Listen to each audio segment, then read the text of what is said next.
So, welcome everyone. Today's feature presentation is centered around blue futures, how healthy oceans drive poverty eradication, climate action, and shared prosperity. Blue Futures explores the profound connections between healthy oceans and humanity's greatest challenges. So, from any poverty to confronting the climate crisis and building shared prosperity for all. So, it explores how healthy oceans are deeply connected to climate resilience, livelihood, food security, economic opportunity, and community well being. Oceans are not separate from our lives, they sustain them. So we're looking at why oceans matter, right? Why does ocean matter? Our oceans matter because oceans are not merely bodies of water. They are the lifeblood of our planet. They regulate climate, they generate oxygen, they feed billions and sustain entire civilizations along their shores. Every ecosystem service that the ocean provides, for instance, from food security to carbon sequestration, is interconnected with human well-being.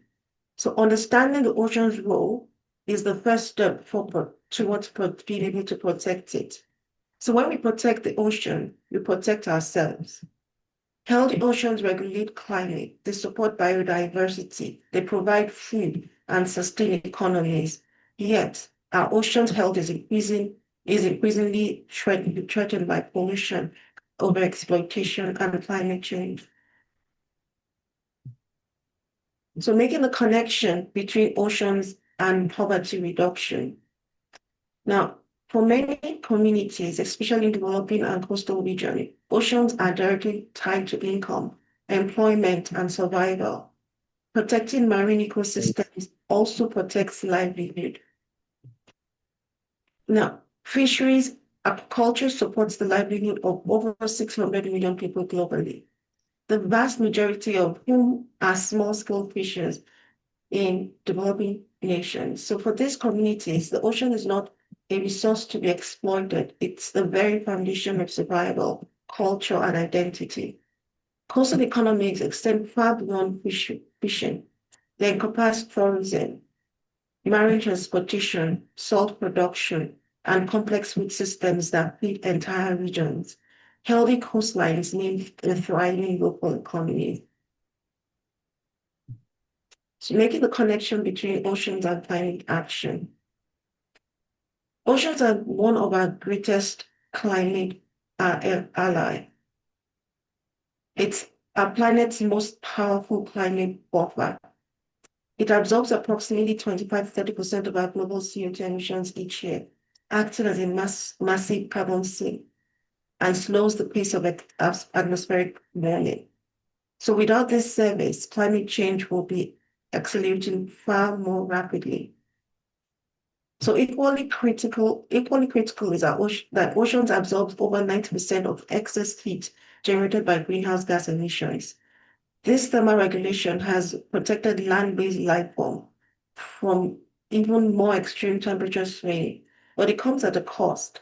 So the cost is rising ocean temperatures, coral bleaching, and disrupted marine ecosystem. So the growing threat of marine pollution. So marine pollution threatens biodiversity, food systems, tourism, public health. Waste generated on land often ends up in waterways and oceans. So marine pollution is one of the most visible and devastating consequences of unsustainable consumption patterns. Single-use plastics, industrial runoffs, agricultural chemicals, and untreated sewage pour into our oceans daily, poisoning ecosystems, killing wildlife, and entering the food chain that billions of people depend on, that we all depend on. Microplastics are now being found in the deepest ocean trenches, in Arctic ice, and in human blood, our blood. The pollution crisis is no longer a distant environmental problem. It is a direct public health emergency. So, looking at ocean equity and environmental justice, the ocean protection is also is also a justice issue. Communities contributing least to environmental degradation are often the most affected by rising seas, extreme weather, and ecosystem decline.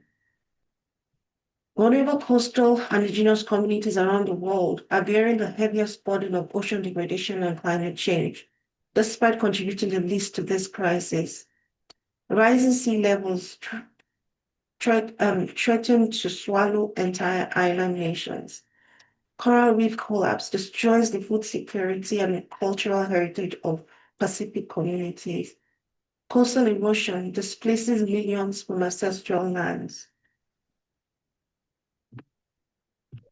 Environmental justice demands that ocean protection strategies center the voices, rights, and knowledge of those most affected.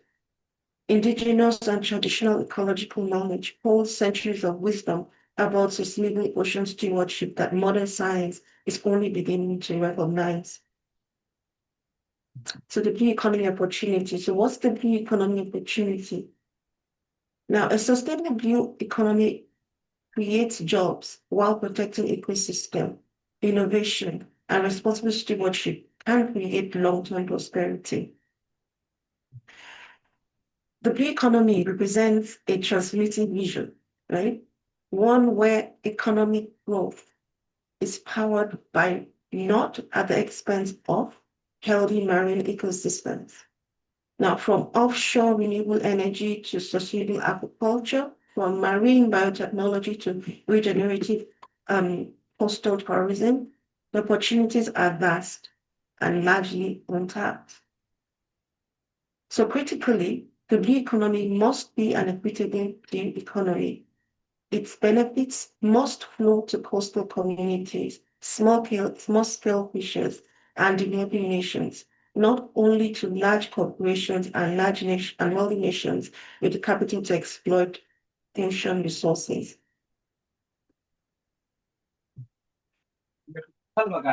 So we're looking at community-led ocean solutions, right?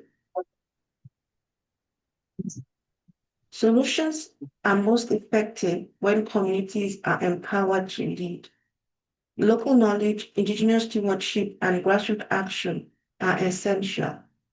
So examples of community-led ocean solutions, you have shoreline cleanups, right? Shoreline cleanups, so it's organized community cleanups, like which removes tons of plastic and debris from ocean lines, protecting marine wildlife, restoring beach ecosystem while building civic pride and environmental awareness. Another example is the sustainable fishing practices, applying sustainable fishing practices. Fisheries using traditional and science-based methods protect fish stocks for future generations while maintaining the livelihood of small-scale fishing families. An example where community-led solutions can apply mangrove restoration, right? Mangroves are among the most carbon-rich ecosystem on Earth. So community-led restoration projects, if done properly, protects coastline from erosion, provide nursery habitat to fish, and sequester carbon at remarkable rates. Now, the final one is youth-led environmental campaigns, which we'll also look into again in the next slide. So when young environmental advocates, right, they're driving awareness, policy change, behavioral shift through social media campaigns, social programs, and direct community organizing around ocean protection. So they're able to advocate for this, to be able to lead campaigns around this. So going straight into youth and ocean stewardship.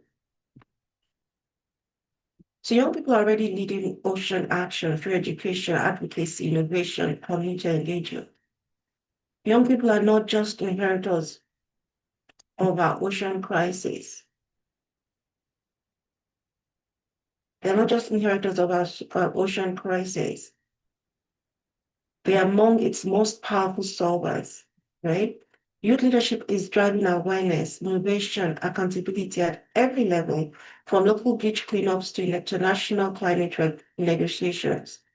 Education is the foundation of long-term environmental responsibility. So when young people understand ocean's role in sustaining life on Earth, they become lifelong advocates for its protection. Marine science education, ocean literacy programs, and experiential learning in coastal environments are building a generation of informed, passionate stewards.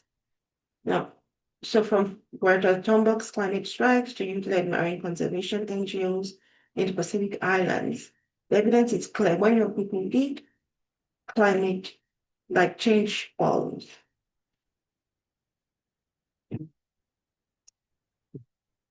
So now we're looking at from awareness to action, right? So this is like awareness to action. Protecting oceans require action at all levels, from personal choices to policy and systems transformation. The ripple effect of ocean action begins with a single person making a conscious choice. So for instance, refusing a plastic straw, choosing sustainable seafood, or joining a beach cleanup. This individual act multiplies across millions of people, create the community momentum needed to shift norms, demand systemic change, systems transformation through policy, regulation, institutional reform is ultimately what will determine whether our oceans survive, thrive for future generations to come. So next is our Blue Futures Ocean Action Challenge. So this we do at every webinar that we host. It's a 30-day Future Ocean Action Challenge. And it's become part of a global movement to protect our oceans. Every action counts, no matter how small. So our challenge areas reduce plastic waste, protect waterways, support sustainable consumption, promote ocean awareness. So this challenge, the whole idea is encourages participants to take practical action over 30 days to help protect oceans, waterways, while supporting healthy communities and climate resilience. More on this challenge will be provided towards the end of the webinar. So we tell you what the issue is, and we show you how how you can make a change or you can contribute to the solution. So what can we do? What can you do? Right? Like we had mentioned before, you can reduce single-use plastics, support sustainable seafood. So what are sustainable? So let's go back to reduce single-use plastics. Things you can do: carry reusable bags, bottles, containers, refuse plastic straws and cutlery. Choose products with minimal or recyclable packaging. Every piece of plastic you refuse is one piece that could reach the ocean. So when we look at sustainable seafood, support sustainable seafood, what does that mean? It means that you should use certified seafood guides to choose fish caught or farmed in ways that minimize environmental impact. Your purchasing power sends a direct signal to the fishing industry about what practices are acceptable. Participate in cleanup challenge. Join organized local beach, river, and neighborhood cleanups. These events remove harmful waste from our environment while building community bonds. Advocate for stronger protection. Contact elected representatives. Sign petitions. Support organizations. Work for stronger marine protection laws. Plastic pollution regulations. Climate policies that protect ocean health. And then educate others. Share your knowledge, share what you know about it, share with friends, share information about this webinar, what you've learned. Host screening on ocean documentaries, share credible resources, help build a community of informed ocean advocates. So every action matters. Small changes multiply across communities, creating measurable environmental and social impact. So our takeaways, what are our takeaways? Okay. Our takeaways: Key message from this webinar: healthy oceans support healthy communities. Ocean protection is climate action. Sustainability and equity must go together. Collective action drives change. So healthy oceans are essential for poverty reduction, climate resilience, food security, biodiversity, and shared prosperity. So to close the webinar, what role can each of us play in protecting our blue future?